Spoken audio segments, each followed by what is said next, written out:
Olá, queridos alunos da Emoção Valdir Lopes de Castro. Aqui quem fala é a professora Jardênia e um beijão, um abraço bem forte aí para os meus terceiros anos.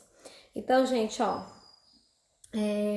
nas próximas semanas, provavelmente do dia 13 ao dia 17, nessa semana, a gente vai ter aí a realização da avaliação bimestral N3. Então, pensando aí, né, no bom desempenho que vocês, se Deus quiser, terão aí nessa avaliação, eu resolvi fazer esse vídeo de revisão de geografia, tá bom? Hoje a gente vai estar abordando aí, né, falando aí sobre os temas que foram trabalhados, né, pra gente fechar o bimestre, tá bom? Em geografia. Então, vocês devem estar pensando assim, professora, mas a gente já viu vídeo aula, você falando sobre esses conteúdos, a gente abordou em sala, fizemos atividades, ainda vai ficar um pouco repetitivo, não? Não, gente. Quanto mais contato vocês tiverem com o conteúdo trabalhado, quanto mais estudo sobre o conteúdo trabalhado, mais preparados vocês estarão para resolver as questões aí, né, da avaliação. Quanto mais contato, né, vocês terão com esse conteúdo trabalhado, vocês vão estar aí, né, aptos a fazerem a avaliação, tá bom? Então, gente, a gente abordou, né, a temática central, conflitos regionais na ordem global, certo, gente? E essa temática macro, né, ela vai estar abordando 3 temas: poder estadunidense, Islã e política, busca pela paz, ONU. A gente vai falar sobre o papel da ONU, certo? Então, a gente inicia agora com a primeira temática. Vamos lá. Poder estadunidense. Vamos lá. Gente, nesse capítulo, a gente falou sobre os Estados Unidos da América, certo, meninos? Então, a gente abordou aí, inicialmente, as principais características dos Estados Unidos, né? E a primeira delas, que vai estar, né, relacionada com as demais, é que os Estados Unidos hoje é o país mais poderoso do mundo, certo, meninos? É um país que, né, tem uma economia muito forte, né? É tanto que no ano de 2019, os Estados Unidos, ele produziu, teve aí o PIB de mais de 21 trilhões de dólares, né? É um país com uma força militar, né, inigualável, né? Então, os Estados Unidos, ele investe muito em equipamentos militares, na questão bélica. 37%, gente, do PIB dos Estados Unidos é investido na questão militar. Outra questão aqui, pessoal, dos Estados Unidos, a questão política. Gente, os Estados Unidos, né, principalmente após a Guerra Fria, ele vai estar impondo, né, o capitalismo e também vai estar sendo aí um país com influência política muito forte nos demais países do mundo. É um país com uma influência, né, que perpassa aí as suas fronteiras, né? Então, vamos lá, outra questão, cultural. Então, os Estados Unidos, gente, tem uma cultura muito forte. É um país que se utiliza muito do marketing, né, da propaganda, para, né, tá aí disseminando o capitalismo, tá disseminando o modo de vida americano, principalmente, né, com a sua indústria cinematográfica, né, filmes, séries, também a questão de produtos americanos. Então, os Estados Unidos acaba aí influenciando muito, principalmente muitos jovens, né, trazerem para si o modelo americano de viver, tá certo? Outro ponto aí que nós abordamos, né, as intervenções militares que os Estados Unidos, né, realizou com autorização da ONU. Vou citar aqui, né, alguns conflitos e guerras que os Estados Unidos interviu, né, durante a década de 90 e 2000. A Guerra do Golfo em 91, a Guerra da Somália em 1992 e 95, Haiti, no Haiti também, né, 93, no ano 2000, no ano 2004, Bósnia, Kosovo, né, são regiões muito conflituosas nas questões étnicas, né, e a Guerra do Afeganistão no ano 2001, certo, meninos? Então, gente, outro ponto aí que nós abordamos, a doutrina Bunch, né? Professor, o que foi a doutrina Bunch, né? A doutrina Bunch, gente, vai ser justamente, né, medidas tomadas aí, né, durante o governo de George W. Bush, né, contra o terrorismo. É uma estratégia de segurança nacional dos Estados Unidos contra o terrorismo. E lembrando que uma das estratégicas, né, da doutrina Bush vai ser justamente a invasão ao Iraque, né, e a morte de Osama Bin Laden já no governo de Barack Obama, certo? Então, gente, os atentados terroristas, né, contra as Torres Gêmeas, no World Trade Center, em Nova York, no Pentágono, em Washington, de 11 de setembro, né, vai estar aí sendo estopim para que iniciasse a guerra ao terrorismo, né, a guerra ao terror. E aí tudo isso acontece no governo de George W. Bush, certo? Então, gente, ó, outro ponto aí que nós abordamos, mudanças na política externa.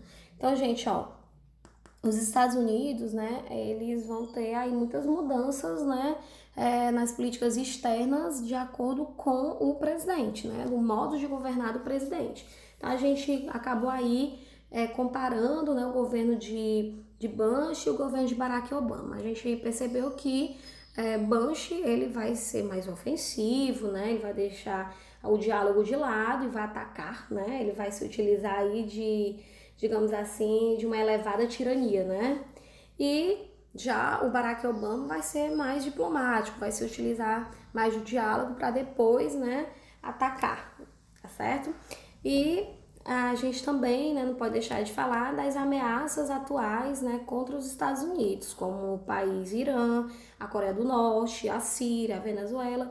E lembrando, gente, que de vez em quando os Estados Unidos está aí, né, se envolvendo em grandes, né, digamos assim, escândalos, né, políticos, conflitos, guerras, digamos assim, muitos escândalos de acordo com, digamos assim, a sua política, deixa eu ver, estratégica, tá bom? Agora para o próximo tópico, Islã e política. O que a gente abordou em Islã e política? Gente, ó, os principais pontos abordados foram, iniciando aí com o conceito de islamismo. Então, gente, nós sabemos que o islamismo é uma religião monoteísta criada pelo profeta Maomé na Península Arábica, né? Professora, eu até coloquei aqui o mapa, né, da Península Arábica, não sei se vocês aqui podem ver no início, né? Então, gente, ó, a Península Arábica é justamente, né, a região do sudoeste da Ásia Ocidental, onde vai estar localizados os países, né, Arábia Saudita, Emirados Árabes, Bahrein, Omã, Kuwait, etc, tá certo? E vamos lá para a divisão do Islã, que é outro ponto abordado. Gente, ó, o Islã, né, o islamismo é dividido entre dois grupos, os sunitas e os xiitas. Os sunitas, né? Professora, mas qual a diferença entre os sunitas e xiitas, né? Qual a diferença? Por que eles, né, se dividiram? Então vamos lá, gente. A diferença é a escolha do califa. Quem é o califa? O califa é o líder da comunidade muçulmana, tanto líder político quanto religioso, tá bom? Então, os sunitas, né? Para os sunitas, quem deve ser o califa? O califa pode ser alguém, né, preparado, conhecedor das escrituras sagradas, né? Alguém, digamos assim, que defende aí, né, a tradição, a religião muçulmana, tá bom? Já para os xiitas, né, quem é que pode ser o califa? Para os xiitas, o califa, ele é uma pessoa, né, que tem descendência direta de Maomé, certo? Então, eles concordam com essa interpretação, né? Para eles, somente pode ser o líder aquele que pertence à estirpe do profeta, né? Um descendente direto.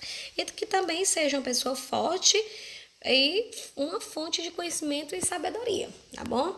Então, a diferença é essa, a escolha do califa. Então, hoje, o mundo islâmico se divide entre sunitas e xiitas. Então, vamos falar um pouquinho aqui do Islã hoje. Gente, ó, vou estar citando para vocês, né, como é que está o Islã hoje, né? Então, como é o Islã na atualidade? Gente, ó, é a religião que mais cresce no mundo. A gente tem aí como país, né, com maior concentração de muçulmanos do mundo, a Indonésia, apesar de não ser um país da Arábia, da Península Arábica, mas é um país que tem muitos muçulmanos e possui, né, fiéis distribuídos por todo o mundo. Então, todos os lugares do mundo têm fiéis muçulmanos, fiéis, né, aí da religião muçulmana, tá bom? Então vamos lá, mais um tópico que nós falamos, disputa pela liderança, né? Passei o dedinho aqui, gente, ó. Vamos lá, gente, ó. A liderança do mundo islâmico, né? Ela é dividida, ela é disputada pela Arábia Saudita, sunita, e pelo Irã, xiita, né? Eu vou citar aqui alguns fatores, né, desses países. A Arábia Saudita. A Arábia Saudita, a gente vai ter aí Meca, né? Meca, ela na verdade é o principal santuário muçulmano, né? É a sede, digamos assim, do islamismo, né? Então, a gente vai ter aí na Arábia Saudita. Na Arábia Saudita, né, os sunitas são mais tolerantes, apesar de serem muito, digamos assim, conservadores, eles são mais próximos, têm uma abertura, né, para outros países, né, outra cultura, são mais próximos dos Estados Unidos e tem 90% de adeptos. Já o Irã xiita, né, é um grupo, né, que se expande, né, que tem uma expansão muito grande no mundo, certo, meninos? Hoje a gente vai ter aí 10%, né, cerca de 10% dos muçulmanos no mundo são xiitas. E a gente não pode esquecer também, pessoal, que os xiitas, né, esse grupo xiita, ele vai surgir a partir da Revolução Islâmica de 1979, tá bom? E o que foi a Revolução Islâmica, professora? Gente, a Revolução Islâmica vai ser uma revolução, né, que vai derrubar o governo pró-Estados Unidos, né, e, digamos assim, antes da Revolução Islâmica, o Irã era muito aberto aí à cultura americana, né, à cultura ocidental. Né? A partir da Revolução Islâmica, né, vai acontecer uma série de medidas e proibições dentro do país, como proibições de filmes, músicas, séries, né, americanas, né? Lembrando que para eles, né, os Estados Unidos levam o pecado, né? E um dos grupos sociais que mais vão sofrer, gente, com a Revolução Islâmica, com essas medidas, né, vai ser justamente as mulheres. Né? As mulheres, elas vão ser obrigadas a utilizar-se daquele véu tradicional chamado chador, né, que cobre todo o rosto, e elas vão, né, ter que, digamos assim, seguir à risca, né, o resgate, né, das tradições islâmicas, tá bom? Outro tópico aí, pessoal, disputa pela liderança, né? Já falei, agora a Revolução Islâmica. Também já falei, difusão da fé islâmica. Então, gente, ó, como acontece, né, a expansão, a difusão, a disseminação da fé islâmica, do islamismo? Ela acontece a partir da jihad. O que é a jihad? Gente, a jihad é o dever, né, de disseminar a fé muçulmana e defender o Islã, tá bom? Então, gente, alguns grupos islâmicos fundamentalistas, tanto sunitas quanto xiitas, eles se utilizam, né, aí da jihad violenta, né? Então, muitas vezes eles acabam aí enfrentando outros grupos, né? Eles se utilizam de armas de punho, né? Eles se utilizam de métodos, né, bem agressivos para disseminar a fé islâmica, né? Como, por exemplo, os grupos terroristas. A gente pode estar citando aí com o Estado Islâmico, né? Com certeza vocês já viram muitas vezes nos noticiários falando aí sobre o Estado Islâmico, né, no Iraque e outros países, né? E lembrando, gente, que muitos jovens acabam aí, né, aderindo, né, digamos assim, participando, sendo membro aí desses grupos terroristas, tá bom? Então, foi isso que a gente falou, né, sobre o conteúdo Islã e política. E por último, né, busca pela paz. Então, gente, ó, nesse conteúdo, o que a gente falou, né? A gente falou da ONU, tá bom? A gente falou justamente sobre a fundação da ONU, né? E, é claro, do objetivo da ONU e das suas agências. Então, vamos começar aqui. Gente, ó, a ONU, ela foi criada em 24 de outubro de 1945, certo? E a sua fundação, ela tem, né, total relação com o final da Segunda Guerra Mundial. E a gente não pode esquecer que tanto os Estados Unidos quanto a antiga União Soviética, hoje Rússia, né, eles tiveram um papel fundamental na criação da ONU. Né? Eles buscavam aí estratégicas, né, políticas, estratégicas, né, métodos para que conflitos armados globais, como a Primeira Guerra Mundial e a Segunda Guerra Mundial, eles não voltassem a acontecer. Então, a gente, né, vai estar aí falando sobre a criação da ONU, certo, meninos? Então, professora, a ONU, ela foi criada com que objetivo? Garantir a paz mundial, né? Como eu acabei de explicar para vocês, certo? Então, outro ponto aqui que a gente abordou, principais agências da ONU. Gente, as agências da ONU são Unicef, que vai estar justamente, né, tratando aí das questões da primeira infância, né, saúde, nutrição e bem-estar infantil. A Unesco, que vai tratar sobre as questões educacionais, né, pesquisa, ciência, cultura. A FAO, né, que vai estar tratando sobre as questões de produtividade agrícola e pesqueira. A OIT, a Organização Internacional do Trabalho, né, que vai estar justamente agindo aí ao combate ao desemprego, né, no mundo. A OMS, a Organização Mundial da Saúde, né, que vai estar justamente aí, né,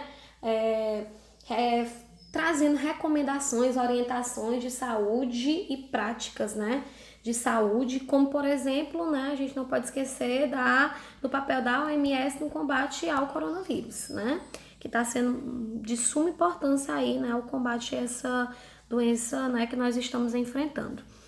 E o Conselho de Segurança.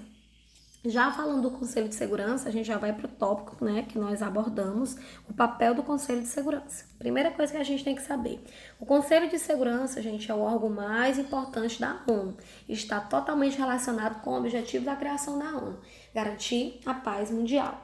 E, gente, ó, o papel do Conselho de Segurança, além de discutir e tomar decisões, né, sobre os conflitos entre os países, é também implementar, né, estas decisões tomadas pelo Conselho, tá bom? E lembrando, se são, né, implementadas essas decisões, elas viram lei, elas devem ser cumpridas. O Conselho de Segurança, pessoal, ele é formado por 15 membros, tá bom? Esses membros, a gente vai ter aí 10 membros não permanentes, que são escolhidos a cada 2 anos, e 5 permanentes, que, né, eles são membros com poder de tomada de decisão, né, importantíssimo, que eles têm poder de veto, né, eles podem vetar, né, decisões tomadas pelo Conselho, tá bom? E essas decisões tomadas ou vetadas, né, elas podem ir até contra os seus próprios interesses, tá bom? E os membros permanentes são França, Estados Unidos, Reino Unido, Rússia e China. Aí vocês me perguntam, professor, por que esses países são membros permanentes?